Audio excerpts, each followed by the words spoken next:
Buenos días a todos y a todas. Vamos a dar comienzo a la sesión plenaria número 3, dando en primer lugar la bienvenida a todos los miembros que componen la mesa. En primer lugar, al señor ministro, que nos acompaña en este momento, y una sesión plenaria número 3, como decía antes, cuyo título es un título muy retador, como dice el propio título, y además de una importancia estratégica para el futuro de nuestra región, de Iberoamérica, y para el futuro de la lengua. El título de la sesión plenaria es Retos del español en la educación del siglo XXI. El ponente general va a ser Mempo Giardinelli, que nos acompaña aquí en la mesa, y yo voy a hacer, como presentador de este panel, de esta mesa, voy a hacer solamente dos intervenciones, una muy breve, en la cual haré alguna reflexión sobre cuáles pueden ser estos retos del español en el siglo XXI, y a continuación presentar a Mempo, quien, acto seguido, tomará la palabra para hacer la exposición como ponente general de ella. Los retos del español en el siglo XXI son unos retos que se caracterizan básicamente por los siguientes elementos. En primer lugar, la situación de la educación en general en nuestra región, en Iberoamérica, una situación de la educación que ha tenido una mejoría progresiva en los últimos decenios como consecuencia del interés, la decisión política, la demanda ciudadana y, por qué no decirlo, el incremento de la inversión pública en la educación. No obstante esa mejora y ese cambio de contexto, lo que nos encontramos es que la educación en nuestra región todavía adolece de cumplir los objetivos, en concreto lo que establece el objetivo número 4 de la Agenda 2030. Nos encontramos en general con una situación educativa en la cual hay una escasa o una insuficiente calidad de la educación. Es una educación no suficientemente inclusiva y además reproduce a la sociedad a la que sirve con una declarada, digamos, inequidad. Las diferencias entre unos alumnos y unas escuelas y unos sectores y otros son acusadas. En segundo lugar, una educación en la cual se encuentra inmersa en un proceso de desarrollo de las que se llaman las habilidades para el siglo XXI. Una serie de habilidades que son las que van a requerir nuestros niños y niñas cuando dentro de 10, 15, 18 años lleguen a la mayoría de edad y tengan una inserción social y profesional y sobre todo un desarrollo personal. En estas habilidades para el siglo XXI destaca la primera, además, que la Agenda Internacional ha establecido en ese orden. La primera es la habilidad comunicativa en lengua propia, en su lengua materna y en otras lenguas.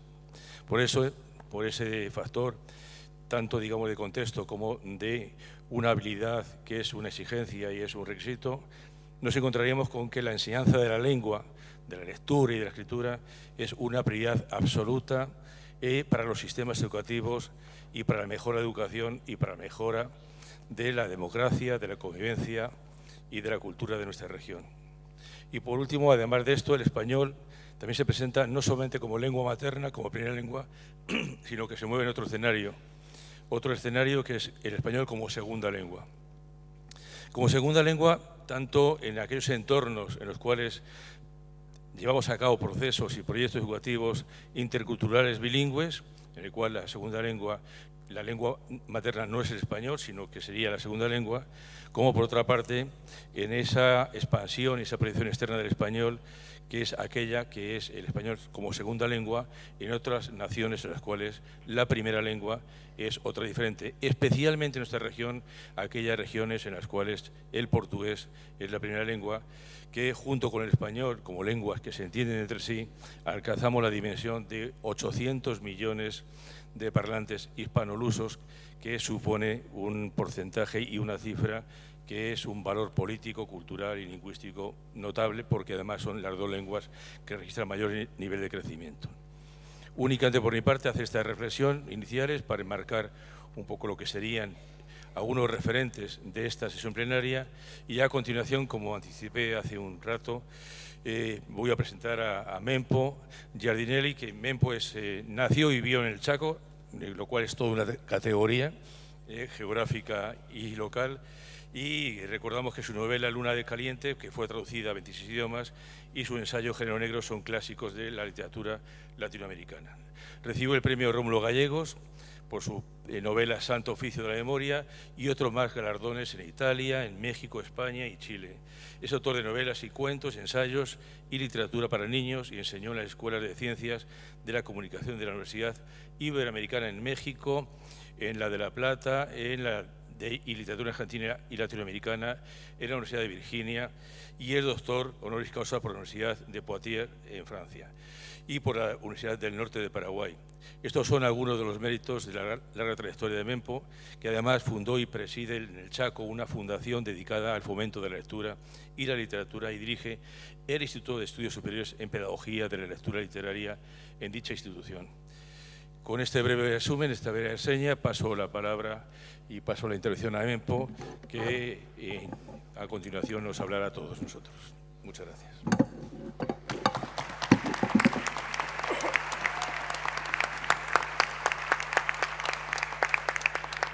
Muchísimas gracias, Mariano, y también gracias en particular quiero darlas a Luis García Montero, gran poeta español, amigo, querido, que tuvo a bien formularme la invitación para estar aquí esta tarde, este mediodía, perdón, estoy un poco perdido.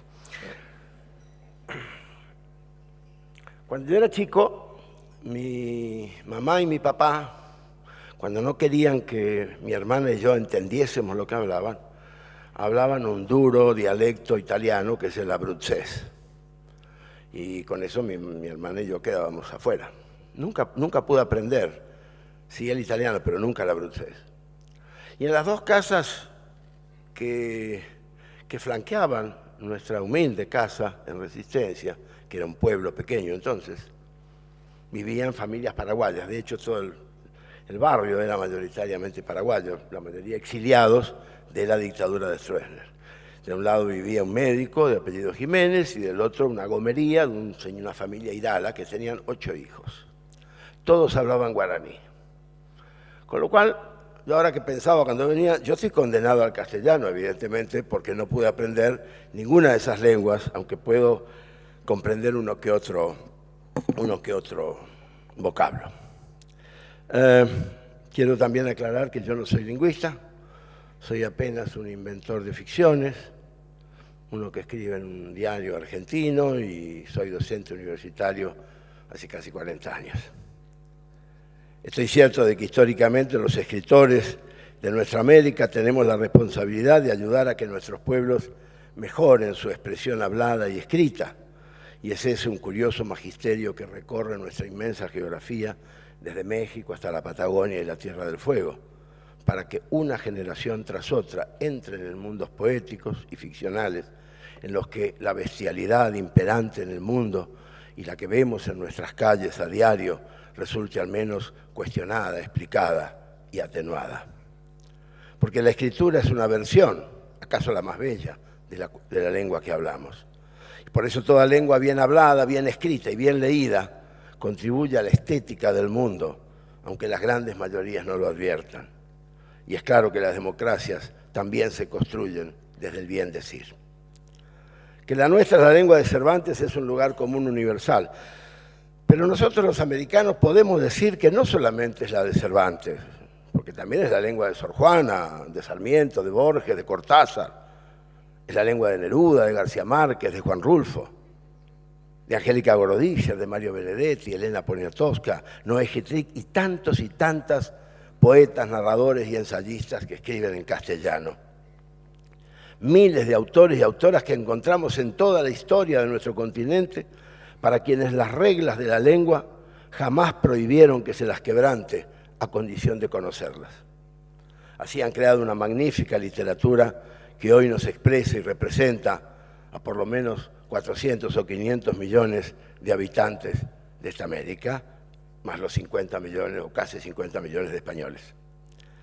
La lengua que hablamos está viva y en expansión, y los escritores, periodistas, ensayistas e intelectuales en general que trabajan y se expresan en ella, contribuyen de manera principal a las modificaciones periódicas que acepta la Real Academia, que a la corta o a la larga siempre las admite, y las que no aceptan no por eso quedan desautorizadas. Es una lengua maravillosa que siempre está más allá de lo canónico. El castellano, saben ustedes, lo hemos dicho, es una lengua que después del chino mandarín es la más hablada del planeta por el número de personas que la tienen como idioma materno. Es también la lengua romance que ha alcanzado mayor difusión en el mundo contemporáneo. Es uno de los 6 idiomas oficiales de Naciones Unidas, el segundo más estudiado en todo el planeta después del inglés y el tercero más utilizado en Internet.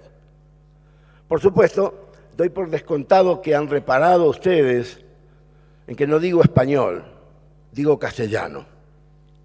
Y es que por más que todos los programas de computación del mundo cambian automáticamente el vocablo castellano por español, en realidad el idioma español, yo no sé si realmente existió o existe, y más bien presumo que su uso se generalizó por la sumisión al barbarismo de traducir el vocablo inglés Spanish. La mismísima Constitución Española de 1978, después del franquismo, establece en su preámbulo, cito, proteger a todos los españoles y pueblos de España en el ejercicio de los derechos humanos, sus culturas, tradiciones, lenguas e instituciones. Fin de cita. Y en el inciso 1 del artículo 3 del título preliminar declara, cito, el castellano es la lengua española oficial del Estado. Repito, el castellano es la lengua española oficial del Estado. Todos los españoles tienen el deber de conocerla y el derecho a usarla. Y el inciso 2 precisa, las demás lenguas españolas serán también oficiales en las respectivas comunidades autónomas de acuerdo con sus estatutos. O sea que son muchas las lenguas que se hablan en España, pero el idioma, o sea, la lengua de un pueblo o nación y su modo particular de hablar, es el castellano. El español, entonces, y dicho con franqueza, es en mi opinión un concepto que empezó a instalarse a partir de traducciones, intereses económicos, intereses bancarios, de expansión geopolítica, y su imposición universal puede pensarse, yo lo pienso, que se inició hace menos de 30 años, cuando los fastos celebratorios del 5º centenario del desembarco de Cristóbal Colón en América. Y tengo para mí que esa instalación no fue ingenua, ni casual, ni inocente. Por lo tanto, celebrar este Congreso de la Lengua me plantea un problema desde la convocatoria misma, problema que intentaré abordar porque la denominación de nuestra lengua es un tema central de la educación y más lo será, ya lo está haciendo en el siglo XXI. Sabemos que toda cuestión educativa se relaciona, lógicamente, con la lingüística, por lo que corresponde empezar recordando que esta mesa refiere y obliga a reflexionar los retos del español en la educación en el siglo XXI. Repito, los retos del español en la educación del siglo XXI. Y lo repito porque a mi criterio es una formulación que a mí me confunde y en cierto modo maniata. En primer lugar, porque los retos que los hay no los plantea el español, sino el neoliberalismo global que hoy predomina en el mundo y que en materia educativa es, en mi opinión, especialmente peligroso porque la educación es un derecho humano y es un derecho colectivo en el marco de procesos institucionales de enseñanza y aprendizaje a cargo de maestros y maestras que por bastante más de un siglo han enseñado a leer y escribir en castellano. Lo que plantea un segundo choque. Ahora en este país, y desde hace mucho en países vecinos, observamos el paulatino y peligroso reemplazo de pedagogos y maestros por gerentes e instructores provenientes de dudosas disciplinas. Y es que la educación entendida como el sistema de saberes y conocimientos que toda nación provee a la ciudadanía desde la primera infancia y en particular desde el sistema escolar, es una cuestión no solamente pedagógica, no es solamente un debate de estrategias didácticas para transmitir y coordinar el aprendizaje de millones de niños y jóvenes. Es, al mismo tiempo, una cuestión política. Y lo es porque educar a los pueblos es una responsabilidad básica de todos los estados. Educar y cómo hacerlo es una decisión política, como también lo es no hacerlo. O sea, hacer que un pueblo lea es una decisión política y hacer que no lea también lo es. Por lo tanto, la precisión y modo de uso de la lengua que habla y en la que lee y se expresa cada pueblo, cada sociedad, también lo es. De donde la lengua que hablamos es inexorablemente, en mi opinión, una cuestión política. Y si nos despegamos de toda inocencia, que creo que es mi deber, con toda franqueza, ante ustedes y con ustedes, digamos también que este Congreso también es político. No completamente, pero es político, porque es continuidad de una decisión tomada por las autoridades del Estado español, la de consagrar a la lengua que ahora llaman español como hegemónica síntesis de todas las lenguas, de todos los pueblos que hablan lo que nosotros llamamos castellano. Desde ya que esa instauración, dicho sea con todo respeto, a mí me parece un error por varias razones, y una de las principales es que no responde al devenir histórico de este continente en sus relaciones por más de 4 años, de 4 siglos, tan conflictiva con el Reino de España. E instauración inconsulta, que no representa a la gran mayoría de los pueblos americanos que hablan el castellano y que se parece mucho a una imposición con tintes autoritarios. De hecho, inadmisible porque no atiende ni responde a las realidades de nuestra América. Yo creo que al contrario, esta imposición niega, igual que hace 5 siglos, la vigencia y vitalidad de las lenguas originarias que se hablan a la par del castellano en lo que hoy son más de 30 naciones americanas. Como tampoco entiende ni parece aceptar el extraordinario aporte de los idiomas de la inmigración, que en maravillosa mixtura constituyen también la lengua que verdaderamente hablamos aquí, en este continente, el castellano americano. Y quiero ser muy claro, no estoy negando méritos a la muy respetable Academia de la Lengua, pero digo que más allá de su trabajo de policía lingüística, no estoy seguro de que todos sus miembros hayan sido siempre conscientes del uso político, económico, empresarial y globalizador que los sucesivos gobiernos de España han venido dando al idioma que llaman español y yo castellano americano. Y usos, además, que fueron y son prácticas de dominación por vía de la desnacionalización lingüística que nosotros, lógicamente, resistimos desde lo conceptual, político e ideológico. Y es que para nosotros esta resistencia es vital y se da precisamente en la educación, efectivamente entendida como el reto principal y decisivo que nos plantea este siglo XXI. Siglo en el que advertimos con creciente alarma que las políticas educativas que nos formaron como naciones independientes y castellano hablantes están siendo cambiadas veloz y peligrosamente desde que el fuerte desarrollo europeo asistió a la España posfranquista, muchos de cuyos estamentos parecen haberse autoatribuido la misión de